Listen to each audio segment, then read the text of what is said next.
Bapak Ibu, Saudara yang terkasih, di hari spesial ini saya mau berbagi dari Kisah Para Rasul 2 ayat 14 sampai dengan ayat 40. Secara umum kita akan melihat Kisah Para Rasul 2 secara keseluruhan dari ayat 1 sampai 48. Tapi ada 3 pertanyaan penting yang perlu kita renungkan bersama. Siapa yang dipenuhi Roh Kudus? Itu yang pertama. Yang kedua, apa ciri orang yang dipenuhi Roh Kudus? Yang ketiga, bagaimana karya Roh Kudus untuk orang yang belum percaya? Nah, yang pertama, siapa yang dipenuhi Roh Kudus? Nah, hari pencurahan Roh Kudus itu bertepatan dengan hari Pentakosta, yaitu hari ke-50 sesudah kebangkitan Yesus Kristus. Kepada siapa sih Roh Kudus dicurahkan? Kalau kita melihat di ayat 17 dan 18, ada di ayat 17 itu, aku akan mencurahkan rohku ke atas semua manusia. Berarti kepada semua manusia. Nah, kalau di dalam perjanjian lama Roh Kudus sudah berkarya, tetapi kepada orang tertentu, tidak kepada semua manusia. Orang tertentu di sini maksudnya nabi, imam, raja, dan juga dalam waktu tertentu. Ada waktu tertentu seseorang dipenuhi Roh Kudus, diurapi Roh Kudus, tetapi ada waktu tertentu Roh Kudus itu undur dari orang tersebut. Hal ini kita belajar dari kehidupan Raja Saul. Nah, kata dihinggapi ini bersifat temporer dan bertingkat atau bersifat sementara. Bertingkat itu artinya seperti roh yang ada pada Musa itu lebih besar daripada roh yang ada pada 70 tua-tua Israel. Nah, di dalam perjanjian baru dijelaskan di sini bahwa aku akan mencurahkan rohku ke atas semua manusia. Ini mengutip nubuatan Nabi Yoel. Roh Kudus akan dicurahkan pada semua orang.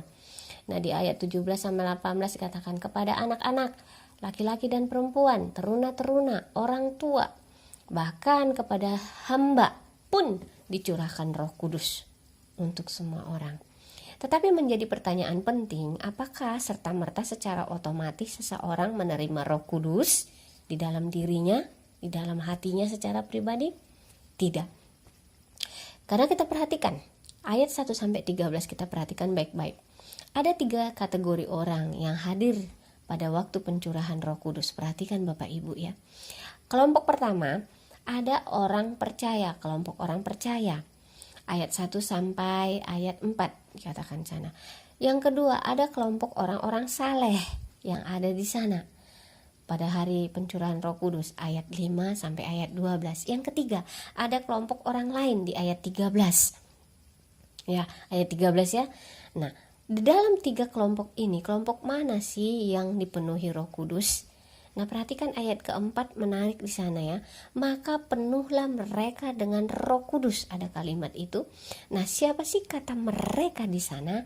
Jelas sekali mau ditekankan, kata mereka di sini adalah mengacu kepada ayat pertama, semua orang percaya. Jadi yang dipenuhi Roh Kudus pada saat pencurahan Roh Kudus adalah orang percaya.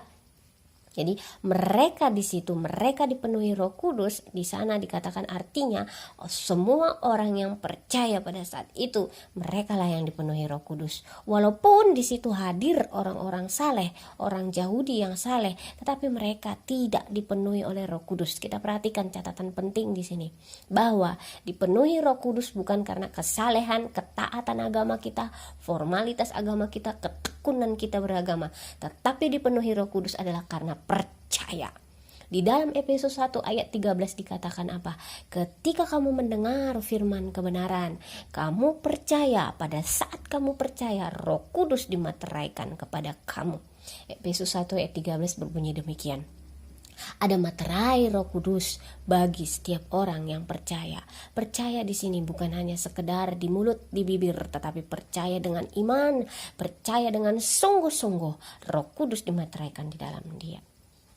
Lalu pertanyaan kedua yang paling penting adalah, apakah ciri orang-orang yang dipenuhi Roh Kudus? Kita perhatikan. Petrus adalah rasul dari semua orang percaya. Lebih kurang ada 120 orang pada saat itu, mereka yang berkumpul dan dipenuhi Roh Kudus. Perhatikan, orang yang dipenuhi Roh Kudus, ciri utamanya adalah dia memiliki hasrat, keberanian untuk bersaksi tentang Yesus Kristus. Lihat Petrus. Petrus seorang rasul yang kelihatannya sangat berani, tetapi sebenarnya dia itu penakut. Masih ingat kisah Petrus ketika Yesus ditangkap, Yesus diadili. Ada seorang perempuan bertanya kepada Petrus, kamu itu adalah salah satu dari kawanan Tuhan Yesus. Dia berkata tidak. Petrus berkata tidak mengenal siapa Yesus. Petrus tidak berani bersaksi tentang Yesus. Bahkan Petrus menyangkal Yesus pada saat itu. Tetapi Bapak Ibu, ketika Roh Kudus memenuhi hidup Petrus, ketika Roh Kudus hadir dalam hidup Petrus, dia jadi sosok pribadi yang luar biasa berani di hadapan ribuan orang. Dia bersaksi tentang Yesus Kristus. Yang bertobat saja 3.000 orang. Yang hadir itu bisa jadi lebih dari 3.000 Bapak Ibu. Bisa 5.000, 10.000, lebih dari 10.000. Karena apa? Hari Pentakosta itu hari raya panen orang Yahudi. Dari berbagai kota hadir di sana. Dari berbagai kalangan datang berkumpul di sana.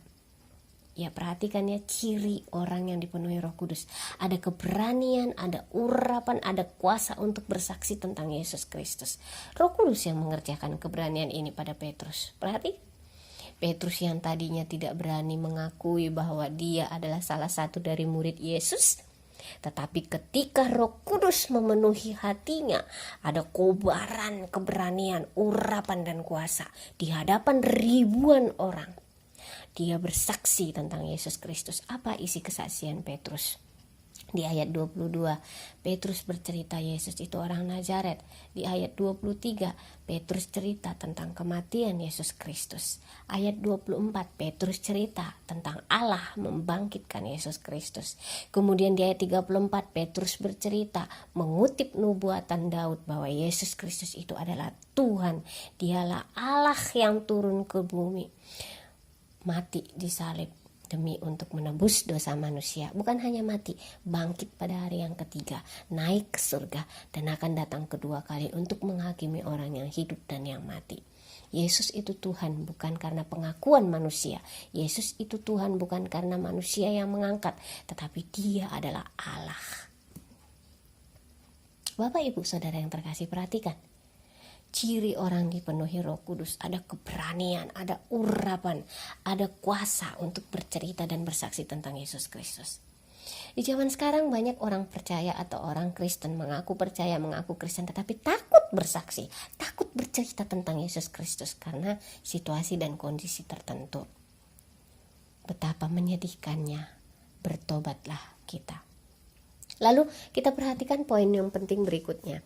Apa sih yang terjadi kepada seseorang ketika orang tersebut mendengar firman Tuhan dengan sungguh-sungguh? Nah, perhatikan ayat 37. Dengar firman Tuhan, hati mereka terharu, tersentuh. Lalu mereka bertanya, apa yang harus kami perbuat? Di dalam Kisah Para Rasul 16 ayat 14 kita juga dapat belajar dari sana. Ada satu pribadi namanya Lydia. Saat Lydia mendengar firman Tuhan yang diberitakan oleh Paulus dan tim, Tuhan membuka hati Lydia. Ketika Lydia mendengar firman Tuhan dengan baik, Tuhan membuka hatinya sehingga Lydia mengerti kitab suci dan memberi dirinya dibaptis. Perhatikan, ketika seseorang mendengar firman Tuhan dengan sungguh-sungguh, hatinya terharu, tersentuh, maka orang tersebut akan muncul pertanyaan, apa yang harus aku perbuat? Lalu Petrus menjawab mereka, ayat 38, bertobatlah. Bertobat artinya berbalik dari dosa kehidupan. Bertobat artinya berbalik dari kehidupan keagamaan yang semu. Bertobat artinya berbalik dari kehidupan keagamaan yang bersifat rutinitas, formalitas. Matius pasal 5 dan pasal 6 itu banyak bercerita tentang Tuhan Yesus mencela kehidupan keagamaan orang Yahudi. Matius pasal 5 ayat 20, Tuhan Yesus tidak mau kehidupan keagamaan kita sekedar formalitas. Bapak, Ibu, Saudara-saudara yang terkasih, bertobat ini paralel artinya dengan percaya Yesus dengan sungguh-sungguh. Tidak hanya percaya sekedar percaya di bibir, di pikiran, tetapi mengundang Roh Kudus hadir di dalam hati kita secara pribadi. Kalau kita sudah percaya pada Roh Kudus, pada Yesus Kristus, percayalah Roh Kudus hadir dalam hati kita. Perhatikan, semua orang yang hadir di situ menjadi saksi langsung pelayanan Roh Kudus. Penyataan Roh Kudus hadir memenuhi orang-orang percaya. Menarik ya Bapak Ibu, Di ayat 41 dikatakan yang terima perkataan Petrus memberi diri mereka dibaptis. Jumlah mereka kira-kira bertambah sekitar 3.000 jiwa. Nah, pertanyaan penting, apakah Roh Kudus datang hanya untuk orang yang percaya? Tidak.